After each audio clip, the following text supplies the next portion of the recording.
The pangs of toothache still linger in my mind like the echoes of 1,000 battle cries.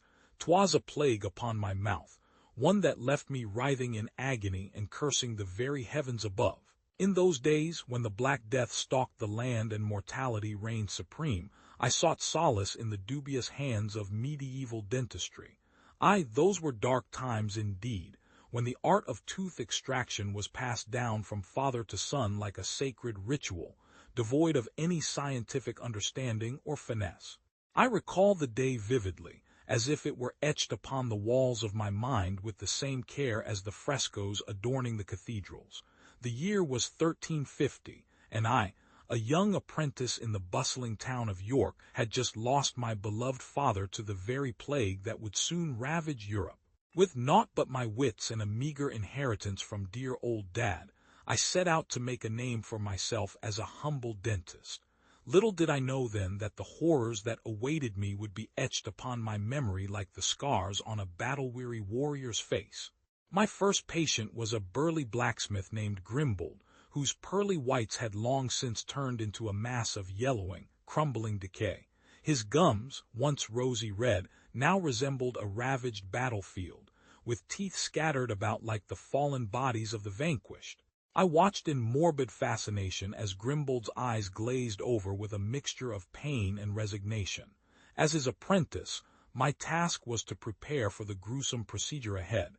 I gathered the necessary tools, an assortment of rusty awls, corroded forceps, and an unsterilized needle that seemed to have seen better days.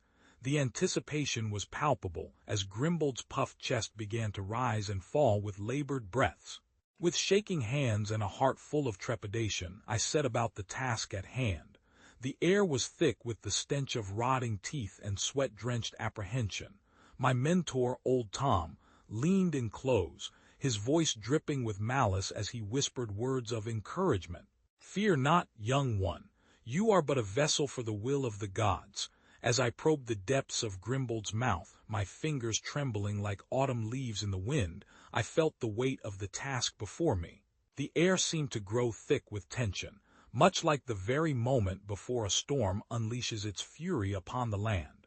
And then, with a jolt of adrenaline and a burst of sheer determination, old Tom grasped my hand, his eyes flashing with a glint that said, "Now's your chance." Together, we plunged into the depths of Grimbold's mouth, our instruments scraping against rotting teeth like the screeching of fingernails on a chalkboard. The screams that echoed through those cramped quarters still haunt me to this day. The stench of decay, the metallic tang of blood, and the cacophony of anguish all merged into a symphony of suffering that would forever leave its mark upon my soul. In the aftermath, as Grimbold slumped back in his chair, his eyes glazed over like those of a wounded beast, I realized that this was not dentistry, it was butchery.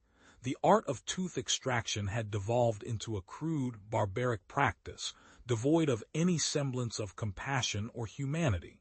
As the years passed, my reputation grew, and people whispered of the young dentist with the steady hand and unyielding resolve. And yet, with each passing day, I felt my soul slowly wither away, like the once green leaves on a winter's branch. In those dark days, when pain was the currency of choice and suffering was the only constant, I became a master of my craft, not because I desired to be, but because the world around me demanded it. And so, I plied my trade, extracting teeth with a precision that bordered on madness, all while nursing a secret, that deep within the recesses of my mind, I knew that this was not dentistry at all. It was merely a cruel parody of the art itself. Thus, I toiled in obscurity, lost in a world of pain and suffering, where the very concept of dentistry had devolved into an art form bereft of purpose or compassion. And yet, even as the weight of my own mortality bore down upon me like the crushing weight of a falling stone, I knew that I would carry this burden with me to the grave, the gross history of medieval dentistry, forever etched within the recesses of my mind like a scar that refused to heal.